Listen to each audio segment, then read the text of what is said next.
Friends, welcome back to my channel. मैं माया खड़े फिर एक नए वीडियो के साथ आज हम बात करने वाले हैं 12th के टॉपिक पार्ट 4 में मैकेनिज्म ऑफ फोटोसिंथेसिस। आज हम पढ़ेंगे मैकेनिज्म ऑफ फोटोसिंथेसिस।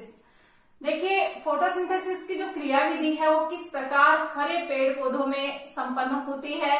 पेड़ पौधों की जो पत्तियों में जो क्लोरोप्लास्ट होता है उसकी स्ट्रक्चर आप देख चुके हो। इस स्ट्रक्चर में देखिए क्लोरोप्लास्ट के अंदर जो थाइलेकोइड्स पाई जाती हैं और जो लैमेली रीजन होता है उसमें किस तरह से लाइट डार्क रिएक्शन संपन्न होती है, ये मैकेनिज्म में जो है आप पढ़ोगे। देखिए, मैकेनिज्म के सब बताने से पहले मैं जनरल इंट्रोडक्शन इसके बारे में देना चाहूंगी। जनरल इंट्रोडक्शन में फोटोसिंथेसिस की जो प्रोसेस है वो किस प्रकार संपन्न हो रही है। Light energy absorbed by chlorophyll and the pigment is used in photolysis of water।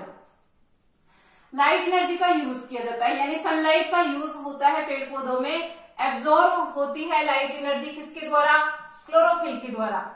यानी क्लोरोफिल लाइट एनर्जी को यूज करता है, पिगमेंट्स इसमें यूज होते हैं और क्या करते हैं? फोटोलिसिस ऑफ वाटर, यानी वाटर का, जल का अपघटन होता है, प्रकाशिक अपघटन होता है, फोटोलिसिस होता है। और फोटोलिसिस होता है तो हाइड्रोजन और जो है निकलती है, इलेक्ट्रॉन्स निकलते हैं और ऑक्सीजन रिलीज होती है। This reaction results into release of oxygen, hydrogen और इलेक्ट्रॉन्स। यानी कि जैसे ही फोटोलिसिस होगा इस रिएक्शन में ऑक्सीजन निकलेगी, हाइड्रोजन निकलेंगे और हाइड्रोजन आयन निकलेंगे और इलेक्ट्रॉन्स फ्री होंगे। Electrons so released flow through different electron acceptors.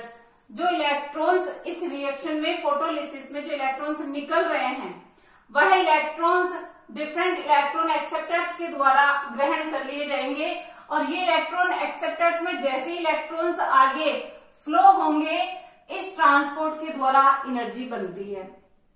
देखिए, एडीपी, एटीपी और एनएडीपीएच का फॉर्मेशन इस कंडीशन में होगा। During this electron transport energy of electron is stored in the form of ATP and NADPH. यानी ये जो ट्रांसपोर्ट होगा इलेक्ट्रॉन्स का, इलेक्ट्रॉन एक्सेप्टर्स में जाएंगे इलेक्ट्रॉन्स, तो इलेक्ट्रॉन्स जो है एनर्जी स्टोर हो जाएगी, इलेक्ट्रॉन की एनर्जी जो है स्टोर हो जाएगी in the form of ATP के रूप में और एनएडीपीएच के रूप में एनर्जी स्टोर हो जाएगी। हाई एनर्जी सब्सटेंस कौन कौन से? एटीपी और NADPH are used in the reduction of CO2।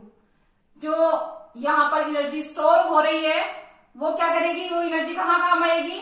वो रिडक्शन ऑफ CO2 यानी CO2 से कार्बोहाइड्रेट के फॉर्मेशन में काम आएगी। This results to production of carbohydrates. इस प्रक्रिया में क्या होगा? इस कंडीशन में CO2 से कार्बोहाइड्रेट का फॉर्मेशन होगा। Hence photosynthesis is oxidation reduction process. इसीलिए ये जो फोटोसिंथेसिस की प्रक्रिया है ये ऑक्सीडेशन रिडक्शन दोनों प्रोसेस इसमें साथ साथ चलती है। Photosynthesis is oxidation reduction process, यानी H2O जो है ऑक्सीडाइज्ड होगा, ऑक्सीकृत होगा जल, and CO2 is reduced. CO2 जो है वो रिड्यूस होगी, कार्बोहाइड्रेट में रिड्यूस होती है और जल जो है ऑक्सीकृत होता है। This process is completed in 2 phases में। ये जो फोटोसिंथेसिस की प्रोसेस है ये 2 फेज में कंप्लीट होगी और वो 2 फेज है इसकी लाइट रिएक्शन और डार्क रिएक्शन। देखिए, लाइट रिएक्शन और डार्क रिएक्शन में कंप्लीट होती है, काफी लंबी प्रोसेस है इसलिए स्टेप बाय स्टेप हम इसको पढ़ेंगे। लाइट रिएक्शन ग्रेना रीजन में संपन्न होती है। क्लोरोप्लास्ट का जो ग्रेना रीजन होता है उसमें लाइट रिएक्शन, प्रकाशिक अभिक्रिया संपन्न होती है। और डार्क रिएक्शन जो है stroma region of chloroplast, stroma region में संपन्न होती है डार्क रिएक्शन। और इस वीडियो में हम लाइट रिएक्शन के विभिन्न स्टेप्स पढ़ेंगे, तो नोट डाउन कर लीजिए इसको आप। इसके बाद मैं लाइट रिएक्शन के बारे में बताऊंगी।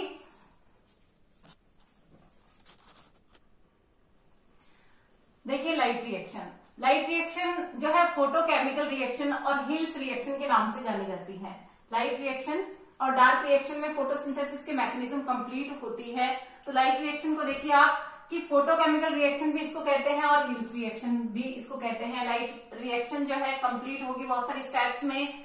सबसे पहले लाइट रिएक्शन में क्या होता है, conversion of light energy into chemical energy. Light energy chemical energy में बदलेगी और किस फॉर्म में, in the form of ATP and NADPH। O2 जो है रिलीज होती है इस प्रोसेस में, लाइट एनर्जी में O2 रिलीज होती है। सबसे पहला स्टेप है, लाइट एनर्जी को अलग अलग स्टेप्स में हम पढ़ेंगे। सबसे पहला स्टेप है absorption of light energy and excitement of chlorophyll molecule, यानी कि लाइट एनर्जी क्लोरोफिल के द्वारा एब्जॉर्ब होगी और एक्साइटमेंट हो जाएगा क्लोरोफिल का। क्लोरोफिल जो है नॉर्मल स्टेट में है तो ये एक्साइटेड स्टेट में आएगा और एक्साइटेड स्टेट में आते ही क्या होंगे, इलेक्ट्रॉन्स रिलीज होंगे जो कि विभिन्न इलेक्ट्रॉन एक्सेप्टर्स के पास जाएंगे और इस तरह से एटीपी से एडीपी का फॉर्मेशन। तो पहले स्टेप में क्या हुआ, नॉर्मल स्टेट से एक्साइटेड स्टेट में आ गया क्लोरोफिल और इलेक्ट्रॉन्स जो है निकलेंगे। इलेक्ट्रॉन्स आगे इलेक्ट्रॉन एक्सेप्टर्स में जाने के लिए एक्साइटेड स्टेट में आने से इलेक्ट्रॉन्स रिमूव हो गए। सेकेंड स्टेप है photolysis of water and evolution of oxygen. अगला स्टेप है वाटर का फोटोलिसिस यानी जल का अपघटन होना। जल की का ब्रेकडाउन होगा, breakdown of water and formation of H और OH ion, H plus ion और OH माइनस आयन, यानी फोटोलिसिस होगा, जल का ब्रेकडाउन होगा तो ये अपने आयन में अपघटित हो जाएगा, ये फोटोलिसिस होगा। और इस कंडीशन में क्या होगा, O2 जो है लिबरेट होगी ऑक्सीजन और ये जो ऑक्सीजन निकलेगी ये कुछ तो रेस्पिरेशन में काम आ जाएगी, यानी सम पार्ट इसका ऑक्सीजन का कुछ तो जो है रेस्पिरेशन में काम आ जाएगी और कुछ इसका भाग जो है एटमॉस्फेयर में, रिमेनिंग जो ऑक्सीजन होगी वो एटमॉस्फेयर में रिलीज हो जाएगी। 2H2O फोटोलिसिस किसकी उपस्थिति में, मैग्नीज आयनों की उपस्थिति में और क्लोरीन आयनों की उपस्थिति में। 4H प्लस 4 इलेक्ट्रॉन्स और O2 का बनना, ये होगा photolysis of water and evolution of oxygen second step में। थर्ड स्टेप है formation of NADPH plus H plus. NADP से NADPH फॉर्मेशन में ये जो 4 हाइड्रोजन आयन है इनका उपयोग होगा, तो ये नोट कर लीजिए और नोट करने के बाद मैं अगला स्टेप बता रही हूं आपको, formation of NADPH plus H plus.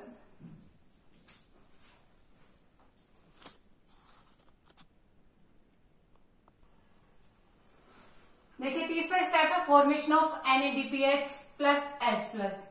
Formation of NADPH plus H plus वाला स्टेप कब होगा, जब वाटर का फोटोलिसिस हो चुका होता है और H प्लस आयन निकल चुके होते हैं, क्योंकि H प्लस आयन कहाँ चाहिए, NADPH के रिडक्शन में चाहिए, NADP के रिडक्शन में चाहिए। फॉर्मेशन होगा NADPH का और H प्लस का। तो देखिए H plus ion liberated in photolysis of water reduce NADP and form NADPH। NADP से NADPH में कन्वर्जन होगा किसके द्वारा, जब वाटर का फोटोलिसिस हो चुका है और H प्लस आयन उसमें निकल चुके हैं। वो H प्लस आयन कहाँ रिक्वायरमेंट है उनकी, NADP से NADPH फॉर्मेशन में। और ये जो प्रोसेस हो रही है, ये प्रोसेस हो रही है सरफेस ऑफ थाइलेकोइड मेम्ब्रेन। कहाँ हो रही है, NADP से NADPH फॉर्मेशन। जो फोटोलिसिस हुआ है वाटर का उसमें H प्लस आयन जो निकले हैं वो H प्लस आयन की रिक्वायरमेंट होगी यहाँ पे। Reduction of 2 molecule of NADP 4 H plus ions are required, यानी 4 H प्लस आयन यहाँ पर चाहिए। This process also requires 4 electrons which are obtain from pairs. First photo system first से 4 electrons यहाँ पर इन्वॉल्व होंगे इस प्रोसेस में, जिससे कि 2 NADP 4 H प्लस और 4 इलेक्ट्रॉन्स 4 H प्लस आयन और 4 इलेक्ट्रॉन्स मिलके 4 H बनाएंगे। 4 H से यहाँ पर 2 NADP से 2 NADPH का फॉर्मेशन होगा। इस तरह से NADP से NADPH का फॉर्मेशन होगा। दिस 2 मॉलिक्यूल्स ऑफ NADPH, ये जो NADPH के फॉर्मेशन हुआ है यहाँ पर मॉलिक्यूल्स का, ये reduction of one molecule of CO2 के रिडक्शन में काम आएंगे, जिससे कि कार्बोहाइड्रेट का फॉर्मेशन होगा। देन इसके बाद ये तीसरा स्टेप हुआ। फोर्थ स्टेप है फास्फोराइलेशन। फास्फोराइलेशन की प्रोसेस, प्रकाश की उपस्थिति में एटीपी और इनऑर्गेनिक फास्फेट मिलकर के एटीपी का फॉर्मेशन करते हैं, ये फोटोफास्फोराइलेशन कहलाता है। अब ये फोटोफास्फोराइलेशन में देखिए, जो उत्तेजित इलेक्ट्रॉन्स हैं, जो एमिट हुए हैं इलेक्ट्रॉन्स, जो विभिन्न इलेक्ट्रॉन एक्सेप्टर्स में जा रहे हैं, तो इस दौरान जैसे ट्रांसपोर्टेशन होगा, जैसे ट्रांसपोर्ट होगा ETS सिस्टम में, तो देखिए इलेक्ट्रॉन्स एक्सेप्टर्स में जाते हैं तो एनर्जी रिलीज होती है, और ये उत्तेजित इलेक्ट्रॉन्स जो एमिटेड हुए हैं पास थ्रू इलेक्ट्रॉन एक्सेप्टर्स में जाएंगे फ्रॉम क्लोरोफिल से उत्तेजित इलेक्ट्रॉन एक्सेप्टर्स में जाएंगे, और energy released during this ETS is used in, कहाँ आवश्यकता होगी इसकी, कहाँ यूज होगा इसका, ADP और IP दोनों मिलकर के ATP का फॉर्मेशन करेंगे। जो इलेक्ट्रॉन एक्सेप्टर्स में इलेक्ट्रॉन्स जाते हैं तो वहां जो एनर्जी निकलती है उसका यूज कहाँ होता है, उसका यूज होता है ADP और IP से इलेक्ट्रॉन्स की एनर्जी का ATP फॉर्मेशन में। तो इस तरह से ये 4 स्टेप्स आपने क्लियर किए। आगे वाला स्टेप है रेड ड्रॉप और एमर्जन इफेक्ट, तो इसको आप क्लियर कर लीजिए, लिख लीजिए। इसके बाद रेड ड्रॉप और एमर्जन इफेक्ट मैं आपको बताऊंगी, नोट डाउन कर लीजिए इसको। इस तरह से एडीपी से एटीपी का फॉर्मेशन हुआ 4th स्टेप में। 5वें स्टेप में जो है ऑब्जर्वेशंस लिए गए कई, कि जैसे रेड ड्रॉप, एमर्जन इफेक्ट, ये क्या होता है। देखिए गाइस, रेड ड्रॉप क्या होता है, जो विजिबल स्पेक्ट्रम है उसकी रेड लाइट, यदि लॉन्गर वेवलेंथ वाली जो लाइट होती है, ये रेड लाइट अगर दी जाए फोटोसिंथेसिस में, तो एकदम से जो है फोटोसिंथेसिस की रेट जो है डिक्लाइन कंडीशन में आ जाती है। तो देखिए रेड ड्रॉप क्या होता है, there is a sharp decline in the rate of photosynthesis when light of wavelength greater than 680, यानी कि 680 नैनोमीटर से ज्यादा की वेवलेंथ की लाइट, इससे ज्यादा की दी जाती है, सप्लाई टू द प्लांट को सप्लाई की जाती है।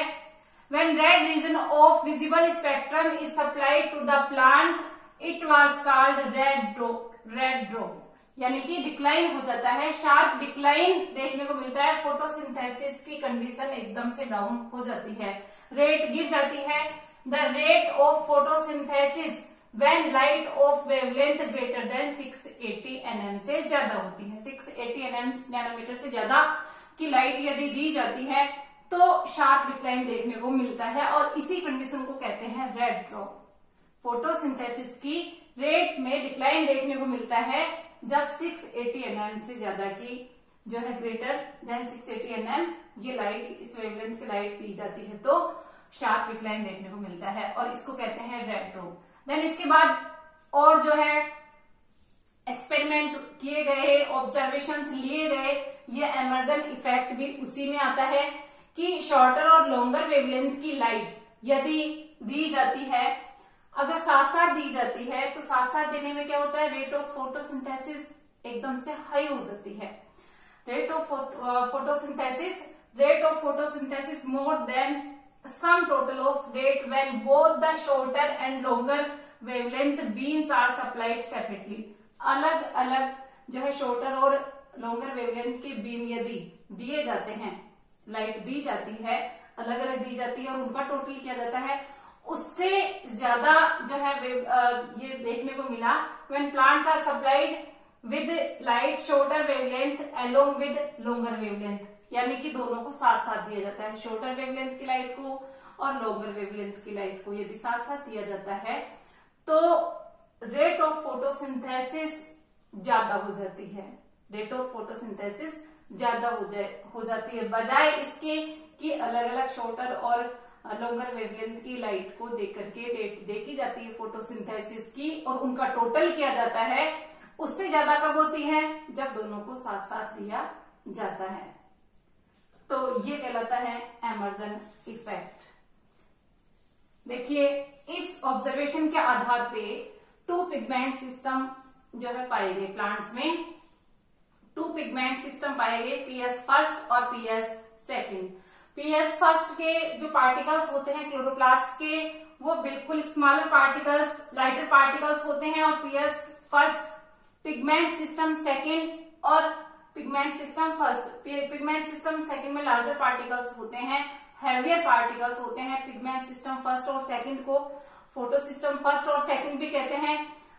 ये पिगमेंट सिस्टम फर्स्ट और सेकंड हम अगले वीडियो में देखेंगे। चैनल को सब्सक्राइब नहीं किया है तो चैनल को सब्सक्राइब कर दे। Okay guys, thanks.